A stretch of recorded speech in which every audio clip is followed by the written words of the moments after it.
Shut up and sit down.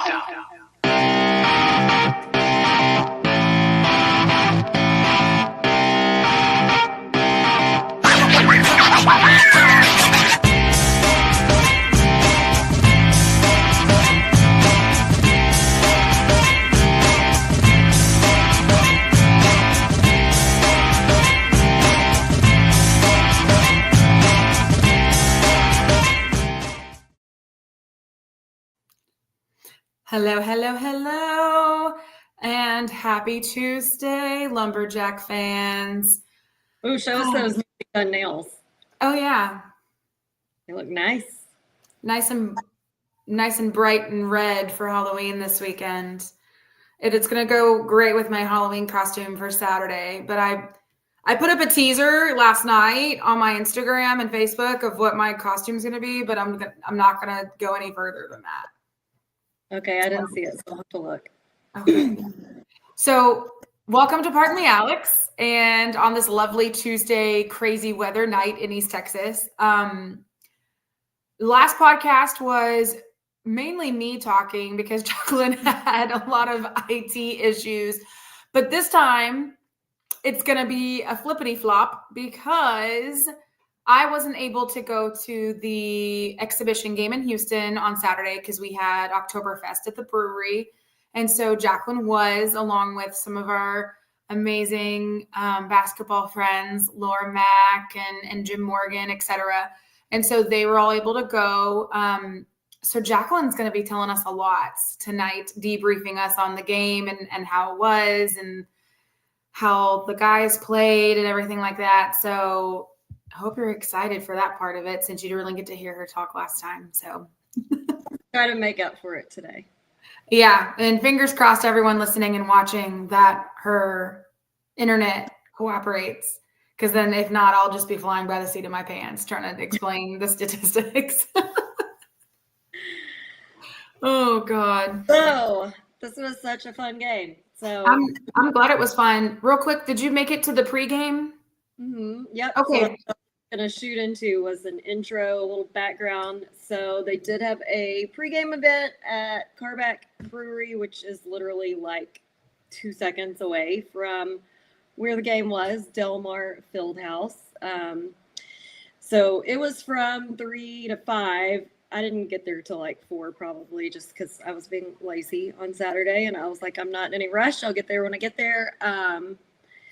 But anyhow, it was fun. It was cool. I remember, I think we went there one year for something like during a Battle of the Piney Woods weekend, some kind of alumni thing. I'm sure. I've been there multiple times, so I'm sure there was something. But it's a pretty cool venue for anyone who hasn't been. And they had like a whole upstairs room and bar just for us. So that was cool. Coach Breyer was actually there when I got there.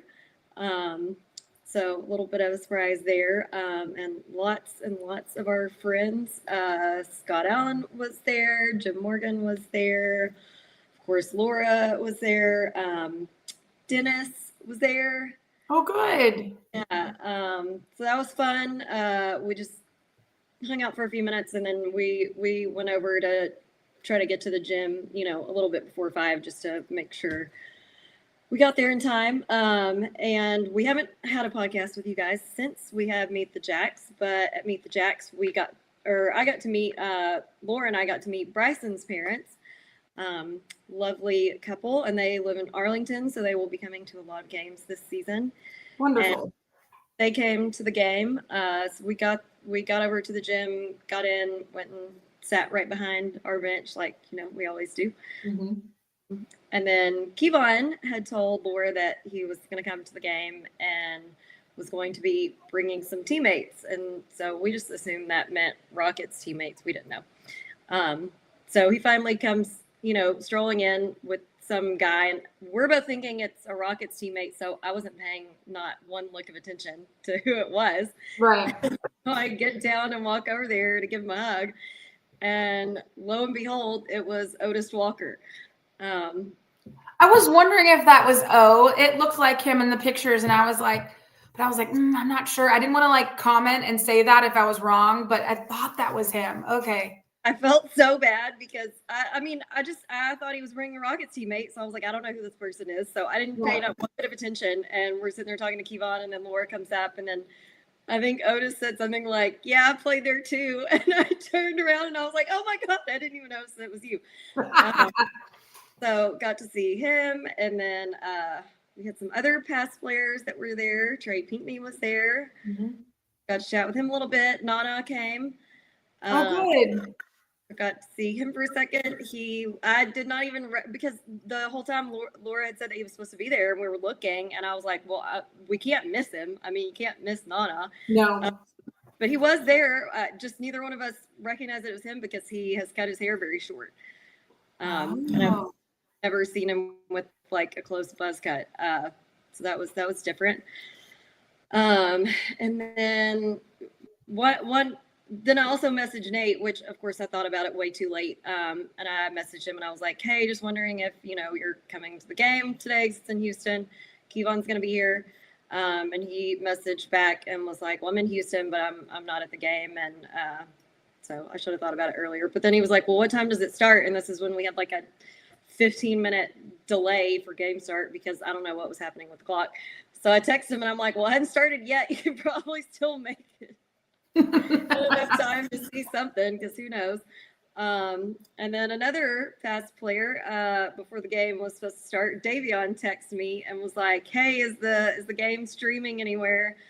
And I don't know what happened because I swear at the pregame thing, Jim Morgan showed me on his phone that it was going to be on ESPN Plus, and you couldn't find it. My dad couldn't find it. Davion couldn't find it, which when Dad couldn't find it, I was like, okay, maybe he just, I don't know, couldn't find it. But no one could. And when I went to look back to rewatch it, it was not there. Yeah. So I was looking when we were at the brewery because a few people had asked, because there's a few people that come to the brewery on a very regular basis who obviously know that I'm, involved in basketball stuff. And so they said, do you know if the game's streaming? Like, can we put it on? I was like, honestly, guys, I looked earlier and I couldn't find a darn thing. I was like, but I can put on the football game.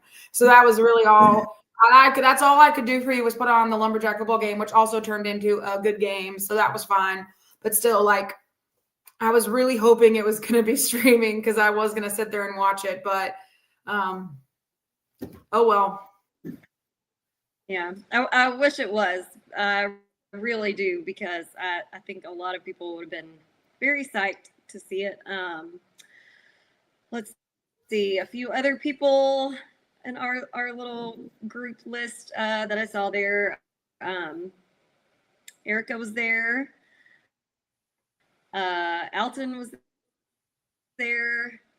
Got to see a few people. Anywho, so yeah, if you didn't see it, I'll just say you definitely should come next Monday to the home opener and watch the girls and the guys play so you can see them yourself, because dive into it. And I'm just going to go ahead and say that the stat section is going to be a little lean this episode because they didn't post the official stats to the website. So what I could find is not the full gamut of the stats that we normally give, but give you what we got.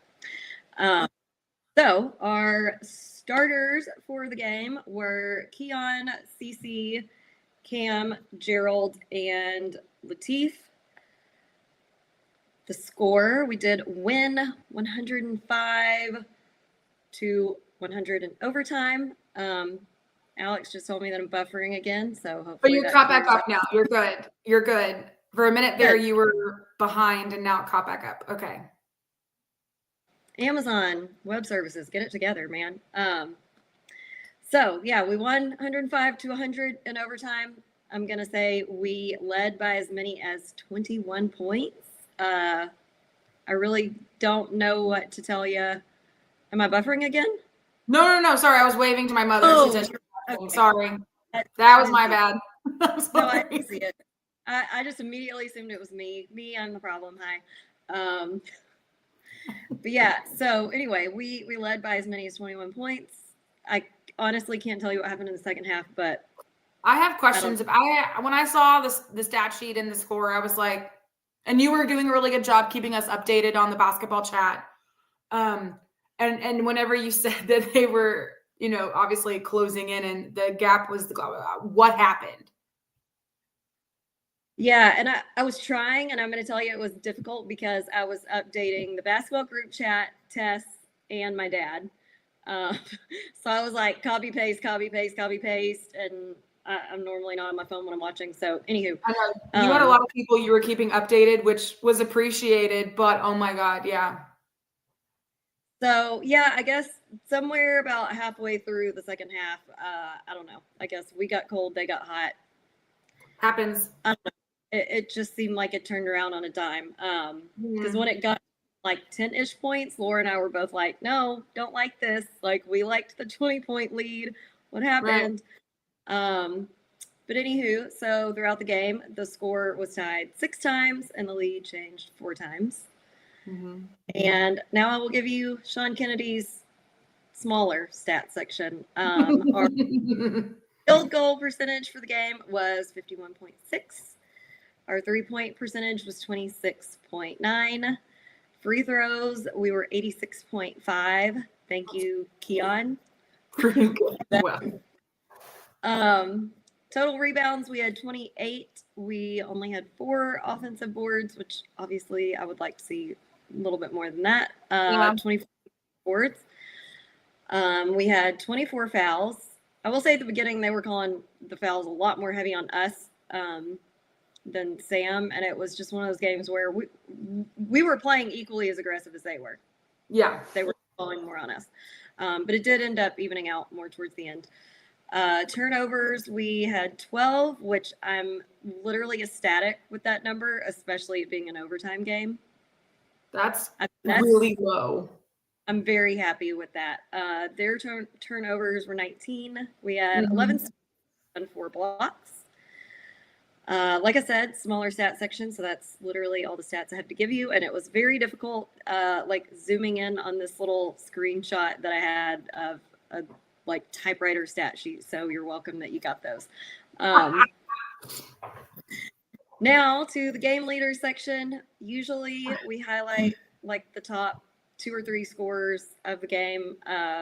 This game, since we don't have as many stats and it's the first game with pretty much a brand new team, listen, if you had any kind of positive stat on that stat sheet, you're going to get a shout out. So here we go. Get it. Game leader, Keon, with 43 points. That was the most points, obviously. 7 rebounds. That was the most rebounds. 5 assists, most assists on the team, and 1 steal. Okay, can we pause really quick? Should we pause or come back to that? Come back. Okay, go ahead. Latif, 16 points, 1 rebound, 4 assists, and 3 steals. He had the most steals on the team. That's good.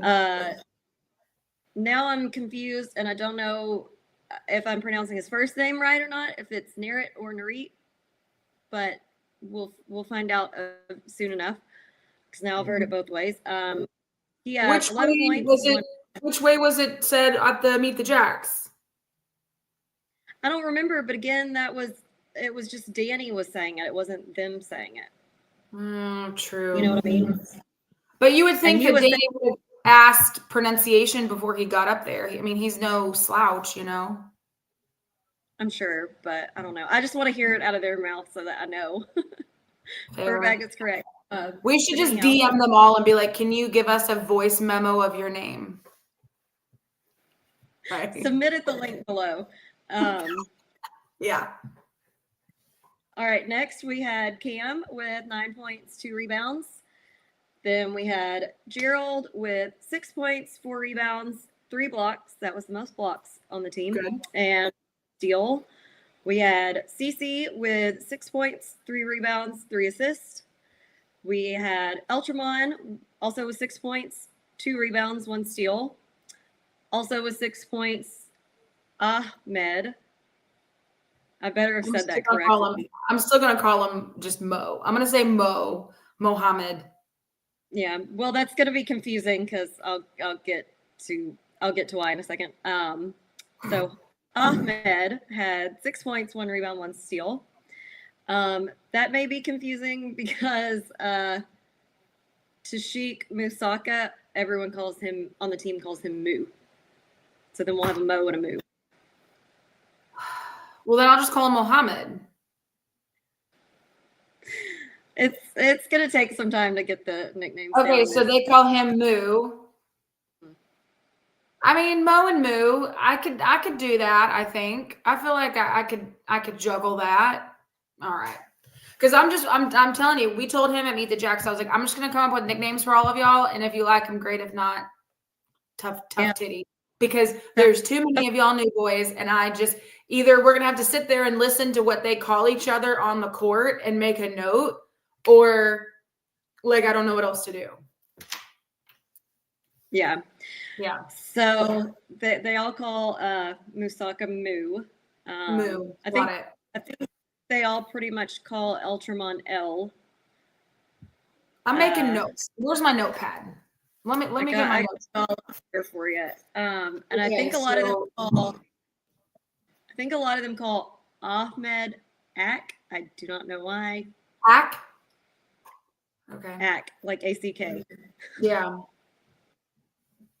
right. Then next, again, I know I am mispronouncing this name because I think I pronounced it like a J, and I think it's like a Y. Yeti Mimus.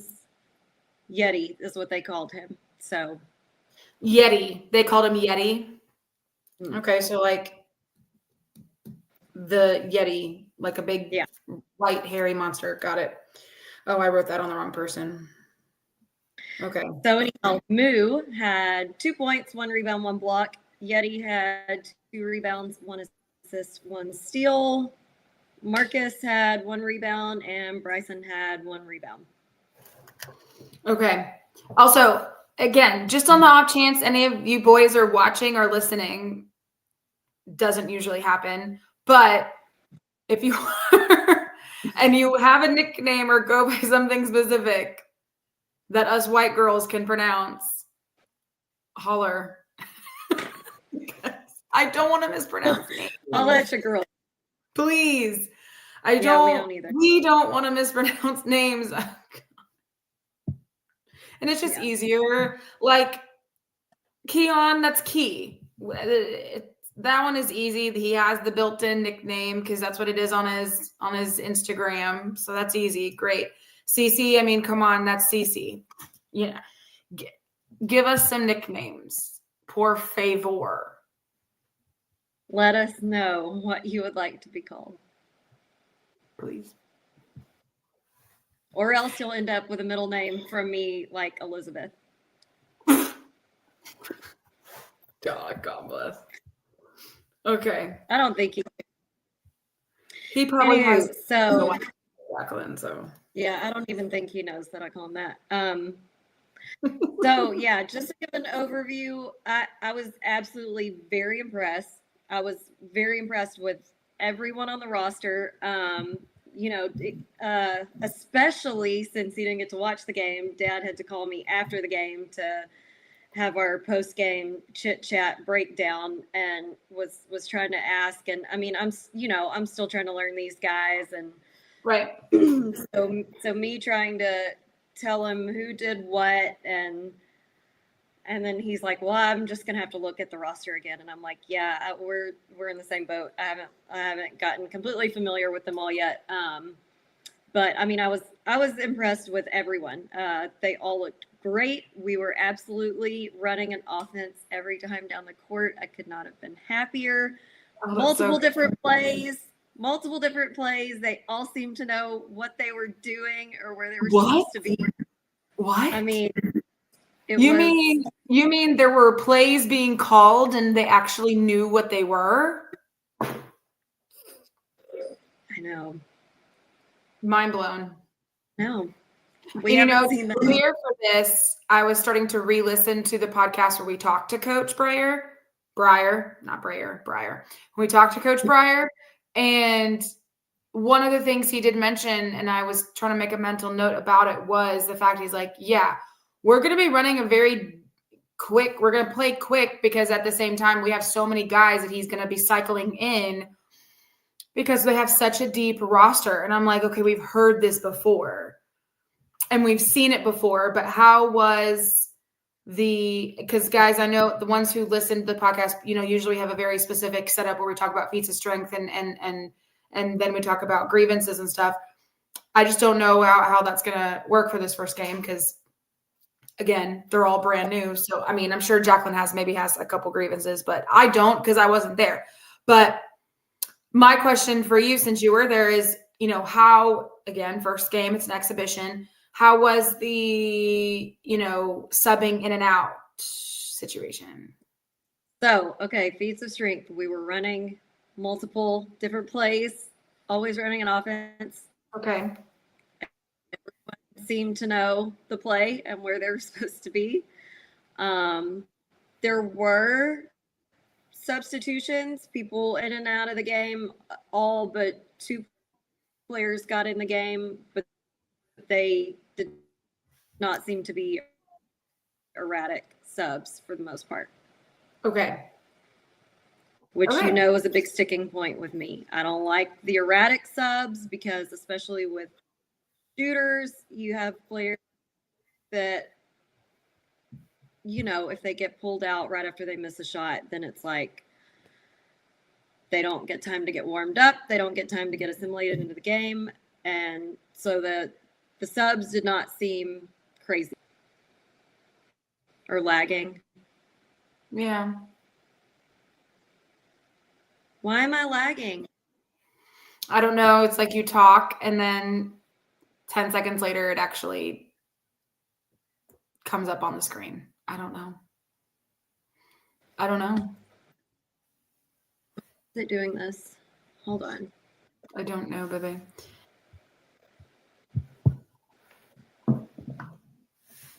It was going really good there in the beginning. Un momento. Okay, I just closed a bunch of that I had open for work stuff. Maybe that was dragging it down. We'll cross our fingers. It's just so weird because during the podcast last time, legitimately. Okay, well, I'll just. It was so strange because, like, during the podcast when we were live, it was like this. It was laggy. And then as soon as we got off live, it was perfect.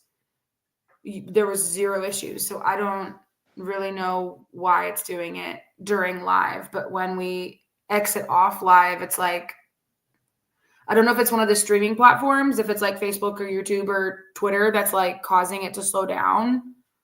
I don't know. But I feel like it would slow down on both of our ends.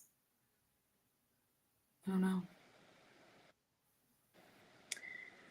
Well, I mean, you've kind of froze up and been slow a few times for me too. So really, maybe it's just seems a StreamYard issue, but I don't know what.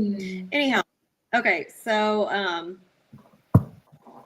yeah, those are pretty much my feats of strength. Everyone looked good. Running plays, subs, I was happy with. The guys all seemed to mesh really well together. After the game was over, so they had like set up supposedly sides that SFA was supposed to be the other side of the court, but obviously Laura and I wanted to sit behind our bench. So we sat on that side. And when the game was over, all of our guys, they also had courtside seats on the other side. With mostly SFA people were sitting in the courtside seats. The whole team ran over there to, give high fives and whatnot after the game. And Laura and I are standing there like, they better come over here. And they did.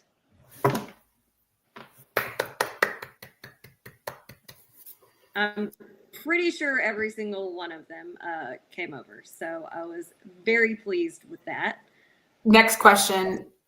Did they give you a hug or did they just do high fives?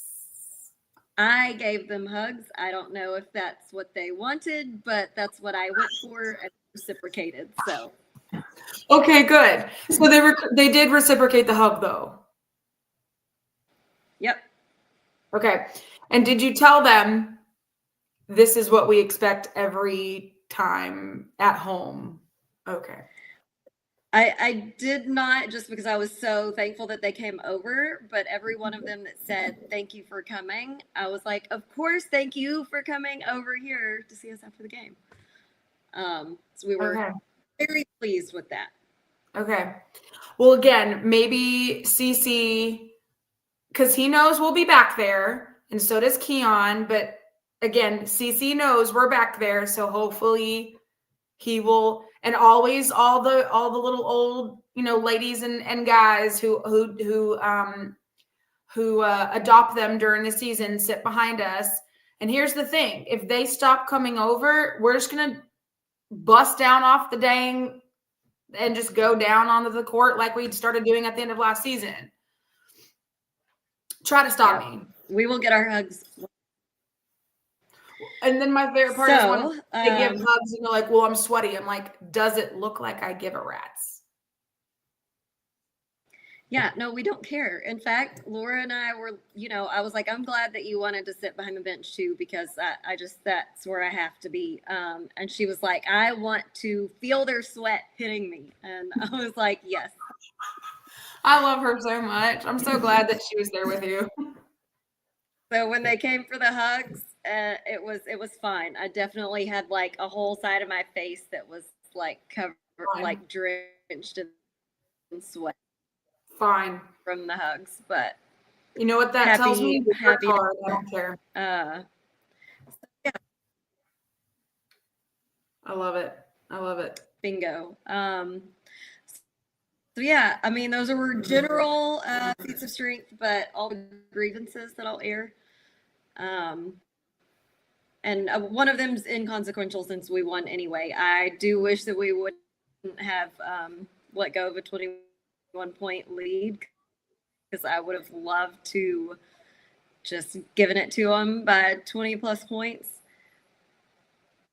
But we don't get any extra points in the, scorebook. A dub's a dub. And I was happy to have it.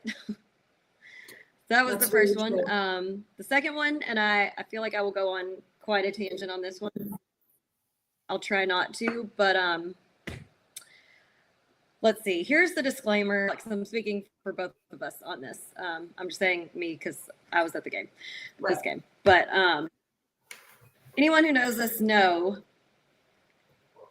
we will stand up for our boys under anything. I mean, I could go on a whole rant about the Northwestern game again. I will not today. I was, but I won't. But here's the thing. We will stick up for them no matter what and have their back. And the main thing is this. During the game, I know, as a player, it is the most tempting thing when just a little shithead player on the other team wants to talk shit to you and you want to say something back. Mm-hmm. But we don't want our boys to get texts or get thrown out of the game. Now, I can get thrown out of the game, and that's not gonna hurt their performance at all. So let me do the shit talking. Guaranteed, if there is a player being nasty to one of our players, I will be screaming shit from the stands. Guaranteed. I got it. I got your back. So just you don't have to say anything. And I'm not saying that any of our guys said anything. I didn't see any of them say anything. But there was one player on their team, number 55. His last name was Walker. Can't remember what his first name was. Just an absolute shithead of a player. And at one point, he made, I don't even think it was a 3. I think it was just a 2, which, whatever. And they were still down by like 15 at this point, I think. And it was on our end of the court with our bench. And on the way back, I mean, I don't know what he was saying, but he was talking shit the whole way down the bench. And you could tell it was like being nasty. It wasn't just like bragging. You know what I mean? Mm-hmm. So for any of our guys who heard me yelling from the stands, the reason that we do that is because we want any attention from a shit-talking player on the other team to be on us, not on you guys. Because we can get thrown out, whatever.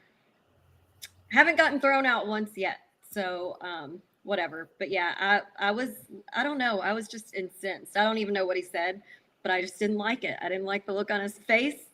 and I was yelling. I was like, yeah, 55. Like, what do you have to say? Say it with your chest. Like, say it to me. What do you have to say? Oh, I was mad.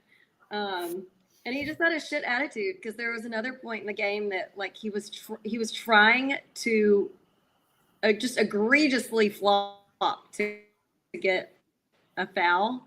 And I'm not even exaggerating this. He dove like head first onto the floor and like flew onto the floor, and we stole the ball and went to the other end while he's still there, and the refs are like not doing a thing. I'm just like, you are so extra for no reason. So anyway, that's my only other grievance.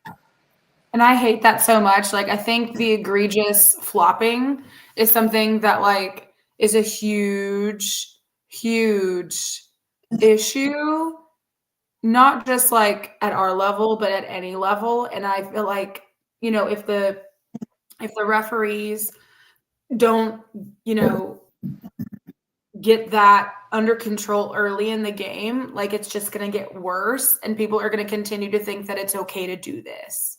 And it literally drives me up a wall. Like, that's where you get a flop warning. That's why they have such a thing as a flop call and a flop warning. Like, give me a break. It's the dumbest thing ever. Dumbest. I agree. And it's usually one of my major pet peeves. And the only reason that I didn't get mad about the refs not giving him a flop warning on that play is because, well, two-part. First part, he wasn't he flopped so exaggeratedly that it was like out of the way of any other players, so no one was going to get hurt tripping over him. And the fact that the refs just ignored it while play went to the other end, like it highlighted even more how ridiculous he looked doing it. So I was like, okay, I'll let that one slide. I'm not mad that you didn't call it. Literally made him look just completely ridiculous. But I was not having it with him talking shit to our bench. I was not having that. So it wasn't even he was just talking shit on the court. He was actually talking shit to the bench, the players that aren't even on the court at the moment. I also I agree. I'm so glad you brought this. Like, that is a huge, a red flag in terms of someone's temperament and personality. And like, that's just a very little man syndrome type thing to do. Like you're not even talking shit to the people on the court. You're talking shit to the bench players at the moment. Like, you're big, you're bad. Ooh. And it's just purposely trying to be inflammatory and trying to stir up shit. Right. So, like, if you're going to yell at the guys who aren't even at the game at the moment, then, like, say it with your chest and say it to me. I'll yell back at you, which is basically what I yelled at him. But I'm sure the guys appreciated you having their backs. Even if they still don't know who we are yet. Yeah. If they didn't before, now they do, maybe. Right. Maybe. Who knows? Eventually, maybe after a few home games, I realize, oh, these are those girls. Okay. Yeah. I love it. Okay. Well, all in all, a good game. Obviously, yes, I agree. I would rather them not give up a huge lead. But, you know, again, that was probably the first time other than the secret scrimmage that they actually played against someone else. So I'll give them a small pass, and they're still trying to figure out their dynamic and their game plans and their defense and I'm sure their offense as well. But like, that was a really good test, and they did well. They passed. 2 thumbs up. Well, good. I'm glad. Now I'm even more excited. I mean, you saw them in person play already once, but I have. So I'm excited now. I was already excited for the home game, the opening game on November the 3rd, but now I'm even more excited for the opening game on November 3rd, which brings me to remind everyone, the first home game, people just mentioned it twice. I'll mention it 3 times. The first home game is on November the 3rd, and it's an afternoon game. Isn't the Millsap game, isn't that like at, what did we say, 2 o'clock, 3 o'clock? 2 p.m. Yeah, 2 o'clock. Yeah. So do what you need to do, get your work done early, ask your boss to have a free pass. I don't know. Take a half day. The rest of the world has to figure out how to get there at 2:00. You can too. So let's figure this out, people. If I can get off early and come down to the game and be there by opening tip off, everybody else can. Well, maybe not, but you get my point. Like, if you can do it, figure it out. Like, I get it. It's the first game and it's against Millsaps College. And you're probably like, where the hell and who the hell is that? Also, I understand. But it's still the opening home season game. So I just hate that it's at 2:00. Like, people that work for a living at normal jobs, a 9-to-5-er, can't make that game. They can't even make it at halftime.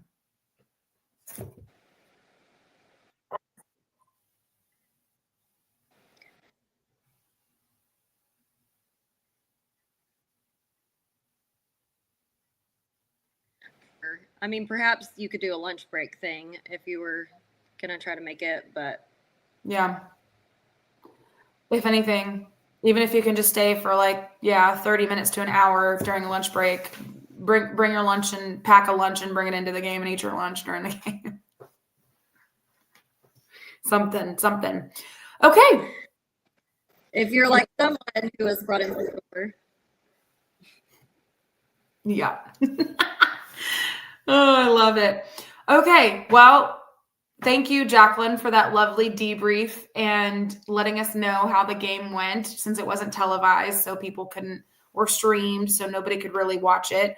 But yeah, that's really exciting. That's good news to hear. I mean, this was the first time I heard all about it too. Yeah, I looked at the stat sheet, but that really doesn't tell you also about like their camaraderie and how well they're working with each other and talking and communicating, and are they talking on, during screens, like what are they doing? So I mean, that was all really, really good stuff to hear. So now, like I said, even more excited to see them suit up and play on Monday at 2:00. But at least that game will be on streaming, so even if you can't make it, you can support that way. Okay. Awesome. Just a few reminders before we log off here and get back to our nightly activities. One is, of course, it's streaming right below at the moment, which is supporting the Sawmill, 6-man, the NIL Collective. If you love SFA basketball and want to support the boys or the girls or any of the other teams, they all have different, NIL collectives that you can donate to. But obviously, this is the basketball podcast, so we're going to talk about the guys. If you want to support the guys monetarily, please join the NIL, the Sawmill NIL Collective for as little as $10 a month. That money goes directly to the team, directly to the guys. It's an easy way to support them. Make sure that they have things like gas money or money to go to lunch one day, or to, send back to their parents if they need help paying for bills or travel or whatever it is that they might need. So this money goes directly to the team, and I really hope that y'all could consider for $10, as little as $10 a month, as much as whatever you can spare per month, can support the team in any way possible, shape, or form. And then, Brian, good recap for those of us who didn't see it. Now bring on the SLC. We ready? Oh, we are so ready. Absolutely. I cannot wait. Hopefully we'll have y'all down for a few games. It's always games that are so random that they show up to. It's like they drove, and that's what I'm saying. Like, that's why I love our fan base. Like, they will drive. I mean, Jaclyn drives an hour and 45 every home game. I mean, back and forth. There are some people who drive more than that for a home game during the week, and it's crazy. Our fan base is very loyal, so I love it. And let me tell y'all,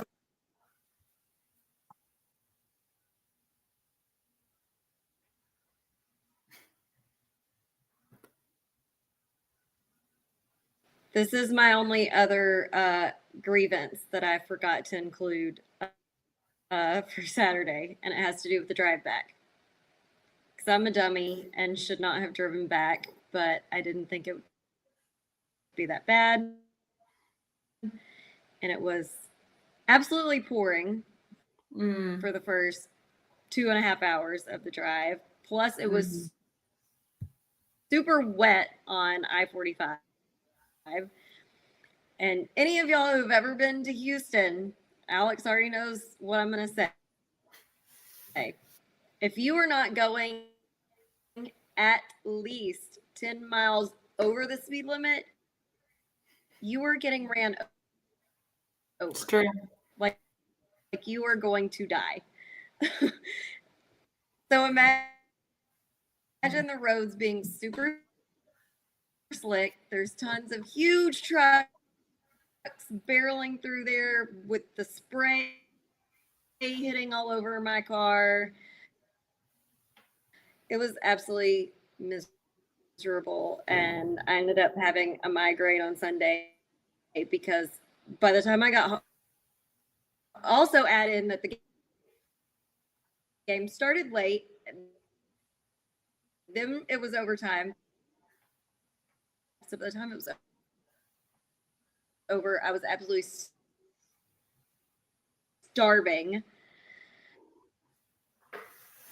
So add in the starving, straining my eyes for 2.5 hours, and tensing like this on the steering wheel for 2.5 hours. And I got home and I was just miserable all day Sunday, which is why y'all are just now getting this episode tonight instead of last night. But it was so worth it. I would do it all over again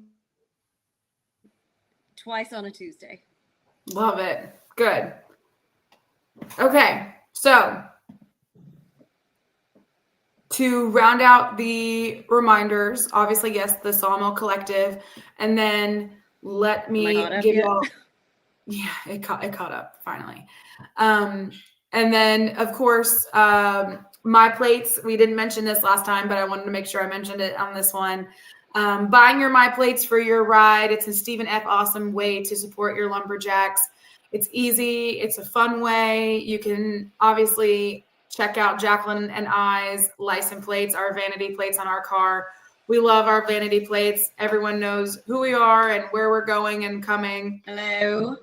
It's impossible to hide anywhere in Nacogdoches or in Tyler because everybody knows where we're at. But anyway, so if you go to www.myplates.com/lumberjacks, you can also get a $50 rebate whenever you go on there and sign up either a 1-year, 3-year, or 5-year deal. And you could even do like a pay-as-you-go or a layaway plan. So the holidays are coming up, and it's a really cool way and a cool gift for any lumberjack in your life. So highly recommend checking out the My Plates, and you can get a cool, beautiful purple SFA My Plate. And yeah, so Brian said his first one is ACU. So that is, I think, definitely before the holidays, or at least before the New Year, I think, if I can recall correctly. But anyway, all right. Thank you guys so much for tuning in. We appreciate it so much. Hopefully between now and our next podcast, we can get this internet thing figured out. I don't know if it's mine. I don't know if it's hers. I don't know if it's both of it. I don't know. We'll figure it out so that it works. And that way Jaclyn's not having to catch up 25 minutes later on the podcast. But anyway, we appreciate y'all so much, and we are excited for the first home game on the 3rd at 2 o'clock. Hope you could come. If not, it'll be streaming on ESPN Plus. Okay? Have a great night, and as always, Axe 'em Jacks.